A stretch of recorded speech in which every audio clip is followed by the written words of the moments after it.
ரொம்ப அழகா இருக்கீங்க. எத்தனை ஆண்கள் சொல்றத விட ஒரு பெண் சொல்றப்ப அது அவ்வளவு அழகா இருக்குது. தேங்க்யூங்க, ரொம்ப சந்தோஷம். இங்க வந்து தம்பியெல்லாம் மறந்துடுவீண்டா, ஒரே நிமிஷம். அதான் நான் மறந்துடுவேன். நீங்க கத்த விசில் அடிக்க இங்க சேது மாமா என்னை கலாச்சிக்கிட்டே இருக்காப்புல. என்ன மாமா புள்ள வாழ் இறங்கிட்டாங்களான்னு கேட்டாப்புல.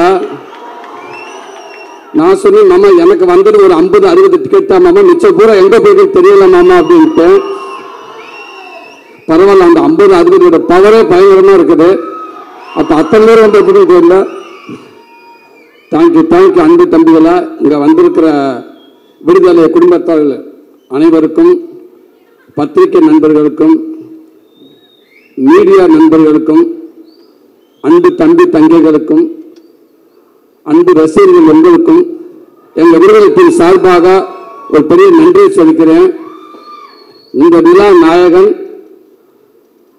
எங்க ஐயா, நம்ம ராசா இளையராஜா ஐயா.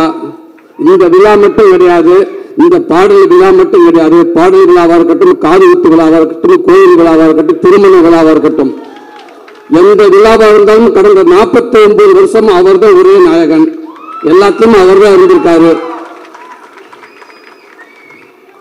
சினிமாக்கு வந்த காலகட்டத்தில் ஏறாத இடம் இருக்காது, பார்க்காத வேலை இருக்காது. அந்த வேலையெல்லாம் பார்த்துட்டு வந்து நைட்டு கை கால் வலியோடு வந்து படுத்து கிடக்கிறப்ப, அசங்க அப்படி படுத்து கிடக்கிறப்ப அப்படியே எழுத்த வீட்டில் ஜன்னல லேசா பாட்டு கேட்கும், ஐயாவோட பாட்டு. அப்படியே மெல்ல போய் அந்த வீட்டுக்காரன கதவை டொக் வந்து தட்டு, என்ன பாருவேன், லேசரை ஓப்பன் பண்ணி விடுவேன், புண்ணியமா போய் இந்த கதவை கொஞ்சம் திறந்து வேண்டுவேன். அப்படியே காத்து வந்து மேல அடிச்ச மாதிரி அவருடைய வரிகள், அந்த பாட்டு வந்து நம்மளை அப்படியே தட்டி எழுப்புவோம். அந்த பாட்டு தட்டு கேட்டு அப்படியே படுத்துட்டோம்னா, பக்கத்துல ஒரு தாய் ஸ்தானத்துல அவரோட பாட்டெல்லாம் வந்து நமக்கு ஆறுதல் கொடுக்கும். டேய் கவலைப்படாத, எல்லாம் சரியாயிடும், சரியா வாங்கடா, வாங்க, நல்லா இருப்பேங்கடா, எல்லாம் சரியா, வலியெல்லாம் போயிடும் அப்படின்னு சொல்ற மாதிரி இருக்கும். அந்த வலி எல்லாம் அப்படியே பறந்து ரொம்ப தூரமா போயிடும். அது மறுநாள் காலம் இருந்துச்சு, ஒரு தைரியமா ஓடுவோம். பெரிய ஒரு நம்பிக்கையை கொடுத்துச்சு. அப்படிப்பட்ட ஒரு மாபெரும் இசை கலைஞன், இசை கடவுள் அப்படின்னு சொல்லலாம். உலகத்தில் இசை மருத்துவர், தலை சிறந்த இசை மருத்துவர் சொல்ல இப்படி சொல்லிக்கிட்டே போகணும். எவ்வளவு வார்த்தையை சொன்னாலும் பொருந்தக்கூடிய ஒரே வந்து எங்க ஐயா அவர்கள் தான். நேற்று ஒரு ஈவினிங் கூட ஒரு போன் வந்துச்சு எனக்கு. ஒரு IPS அதிகாரி, ரொம்ப உயர் போஸ்டிங்ல இருக்கக்கூடியவர். பார்த்து 3 மிஸ்டேக் காலையில் கால் பண்ணிருக்கேன். நான் ஈவினிங் ஒரு 5 மணிக்கு தான் நான் பார்த்தேன். பார்த்தோன்னு பதவிப்பு என்ன ஆச்சு ஏதாச்சும் பிரச்சனை சொல்லிட்டு பதவிப்பு, சார் வணக்கம் சார் நான் கவனிக்கிறேன் சார் சொல்லுங்க சார்ன்றேன். என்னங்க அந்த மனுஷன் பாட்டு போட்டிருக்காரு, என்னங்க பாட்டு சார் சாண்டு அந்த தன்னந்தனிப்பு பாட்டு கேட்டீங்க. எத்தனை தடவை நான் கேட்டேன்னே தெரியலைங்க எனக்கு. உண்மைக்கு துளைக்குதுங்க. அப்படி ஒரு பாட்டு கேட்டே இருக்கீங்க. உலகத்தில் எல்லாத்துக்கும் ஒரு ஆப்ஷன் இருக்குங்க அந்தந்த காலகட்டத்தில். ஆனால் ஆப்ஷன் இல்லாத ஒரே ஆப்ஷன் இளையராஜா ஐயா மட்டும்தாங்க. அவருக்கு ரீப்ளேஸ்மெண்ட் யாருமே கிடையாதுங்க, அது அவர் மட்டும்தாங்க அப்படின்னு சொல்லுவாங்க. ரொம்ப சந்தோஷமா இருக்குங்க. வாழ்க்கை மிகப்பெரிய பதிவு சமீபத்தில் எனக்கு நடந்துச்சு. ஒரு 10 நாளைக்கு முன்னாடி அந்த பாடல் வெளியிட்டு விழா அன்னைக்கு சாரோட ஆஃபீஸுக்கு போகிறப்ப நான் ஃபர்ஸ்ட்லேயே வந்துட்டேன். அங்கே யார் இருக்கான்னு கேட்டு, யாருமே இளையராஜா ஐயா மட்டும்தான் இருக்காங்க அப்படின்னு. டிரைவர்கிட்ட டக்குன்னு வண்டி உரங்கிட்டு அப்படின்ட்டு வெயிட் பண்ணு, அதாவது வந்ததுக்கப்புறம் போகலாம் அப்படின்னு. சொக்கலிங்க பங்காளி வாங்க போகிறாரு. சும்மா இருங்க, அவர் மட்டும்தான் இருக்காருண்டு. ஏன்னா அவர்கிட்ட போய் உட்காந்து பேசுறதுக்கு நம்மள ஒரு ஆளே இல்லை. இருந்தாலும் யாராவது வரட்டும் அப்படின்ட்டு இப்போ பயத்திலே இருந்து, சீக்கிரம் வாங்க சேது வந்துட்டார் பேசிக்கிட்டு இருக்காருன்னு சொன்னாங்க. உடனே விடுறா வண்டியா அப்படின்ட்டு வேகமாக வந்து உட்காந்துருந்தேன். ஐயா கிட்ட ஆசீர்வாதம் பக்கத்தில் உட்காந்துருந்தேன். அடுத்து வெற்றிமாறன் வந்தார். அதாவது அவர் பக்கத்தில் உட்காந்துருக்கப்போ அவர் நிறைய விஷயங்களை ஷேர் பண்ணியிருக்கலாம், எவ்வளோ விஷயங்கள். ஆனால் அவர் ஆரம்ப காலகட்டத்தில் சினிமாவுக்கு எப்படி அந்த மியூசிக்குள்ளே வந்தார், அவங்க குருநாதர் யார், அவங்க அண்ணன் யார், அவங்க அம்மாவை பற்றி நான் எப்படி கற்றுக்கிட்டு எனக்கு எங்கே தூண்டுச்சு, முதல் டியூன் நான் எப்படி பண்ணேன், எது மூலமாக எனக்கு வாழ்த்து கிடச்சிச்சு, அதுக்கப்புறம் யோசிச்சு பார்த்து, இது நமக்கு வந்து கைதட்டு இல்லையா, அப்போ நமக்குன்னு ஒரு கைதட்டு வரும்னு சொல்லிட்டு நான் ஆரம்பித்து ஒவ்வொன்றும் அப்படின்னு சொன்னார். அதையெல்லாம் கேட்குறப்ப பக்கத்தில் இருந்துட்டு இப்படி ஒரு பேசப்போ வாழ்க்கையில் செயற்படுறப்ப அந்த பதிவுக்குள்ளே நம்ம இருக்கோம் இல்லையா, அந்த பக்கத்தில் ஓரமாக கைகட்டி உட்காந்துருந்தோம் இல்லையா, இது வாழ்நாள் மிகப்பெரிய பொக்கிஷம் இல்லையா. எனக்கு இது நான் மட்டும் இது என்னோட சந்ததிகள் எல்லாமே இதை பாதுகாக்க வேண்டிய ஒரு பதிவு இது. ரொம்ப ரொம்ப நன்றிங்க. அப்படி இருக்கப்ப உங்கள் வரிகளில் உங்களுடைய மியூசிக்கில் நான் ஒரு உருவமாக இருந்திருக்கேன். இப்பவும் சொல்லி இது கனவா என்னன்னு தெரியல. இப்படி வாய்ப்பு எடுத்து கொடுத்த வெற்றிமாறன்னு எனக்கு எதுவுமே தெரியாதுங்க. ரொம்ப ரொம்ப நன்றிங்க. அடுத்து இங்கே ராஜ்மேன் சார், ஸோ உங்களோட ஒர்க் பண்ண ரொம்ப நன்றி சார். இந்த படத்தில் அவன் வில்லங்களாக வந்து கத்தி சத்தம் வந்து கத்தின்னு சொல்லுவாங்க, கண்ணு கண்ணு எதுவுமே இல்லாமல் ஒரு கொடூர வில்லன் அப்படின்னா படத்துக்குள்ள சொல்கிறேன், உங்களை மட்டும்தான் சொல்லணும் சார். அப்படி ஒரு பதிவாக இருக்குது அண்ணனோட இது. நீங்கள் பார்ப்பீங்க, அந்த விடுதலை 1 பார்த்தீங்க இல்லையா, இப்போ விடுதலை 2ல் பார்ப்பீங்க. அவரோட அற்புதமான ஒரு ஆக்டிங்க. வாழ்த்துக்கள் உங்களோட உறுப்பினரில் ஜாய்க்கண்ணே வழக்கம்பண்ணே. நீங்கள் இருந்தாலும் நீங்கள் எல்லாட்டாலும் உங்களுடைய பங்களிப்பு சினிமாக்குள்ள அதிகமாக இருந்துக்கிட்டே இருக்குன்னு ரொம்ப சந்தோஷம். உங்களுக்கு வாழ்த்துக்கள். சேர்த்தனே உங்களுக்கும் வாழ்த்துக்கள்னே. சாரி, நம்ம எல்லாம் ஒன்றா தான் இருந்தாலும் நான் நீங்கள் சீனியர் அடிப்படையில் சொல்கிறேன். ரொம்ப சந்தோஷம் உங்களுக்கு ஒர்க் பண்ணல. அன்பு தம்பி கவின், நீ சொன்ன மாதிரி அந்த கேரளாவில் நீங்கள் கருணாசன் நடிக்கிறப்ப நீ நடிச்சுக்கிட்டு இருந்தால், நானும் கேரளா ஃபஸ்ட்டு ஒரு மலையாள படத்தை கூட்டி போயிட்டாங்க. அங்கே போய் நடிச்சுக்கிட்டு இந்த ஆரம்ப காலகட்டத்தில் டக்குன்னு பிரேக்குன்னு விட்டுருவாங்க, எங்கே போய் உட்காருன்னு தெரியாது. மழை பெய்ச்சு ஒரு ஓரமாக ஒண்டிக்கிட்டு வந்து நீ உட்காந்துருந்து நான். அப்போ நீ வந்தால் அண்ணன் அவங்க அப்பா வந்ததுனால பார்த்து பேசிட்டு இருந்து நிறைய விஷயங்கள் அண்ணன் சொன்னார். இன்றைக்கி இந்த படம் பார்க்குறப்ப வெற்றிமாறன் ஒரு 2 சீன் போட்டு காட்டினாங்க. அதில் அவனுடைய பங்களிப்பு அப்படி இருக்குது. வாழ்த்துக்கள் தம்பி. சினிமாவில் அவர் மூலமாக கண்டிப்பாக மிகப்பெரிய ஒரு நல்ல இடம் இருக்குன்னு நான் நம்புகிறேன். உடம்பு அவ்வளோ சூப்பராக வச்சுருந்தேன், செம்ம ஃபைட் பண்ணியிருந்தேன் தம்பி. வாழ்த்துக்கள் தம்பி. வணக்கம். புடிசர் அண்ணன், நீங்கள் அடிக்கடி சொல்லுவீங்க எங்கே ஆரம்பித்து எங்கேயோ வந்து நின்றுருக்கு. இது எல்லாமே ஒன்றுமில்லை, இறைவன் தான். வெற்றி சமைச்சுக்க நம்பிக்கை தான், அவர் வச்சுருக்காத. ஒன்று மனசை நல்லா ஹாப்பியாக வச்சுக்கிடுவோம், நமக்கு எல்லாமே நல்லதாகவே நடக்கும். ஒரு படம் ஆரம்பிக்கிறது எப்படி, அதை எங்கே போய் முடிக்கணும் அந்த படத்துக்கு தெரியும். அதை தேடிக்கிட்டே இருக்குது, அது போய்கிட்டே இருக்குது, அது ஒரு நல்ல இடத்துல போய் நிற்கும் கண்டிப்பாக அப்படின்னு சொல்லுவீங்க. அது உங்களுடைய எண்ணம் போலுங்க.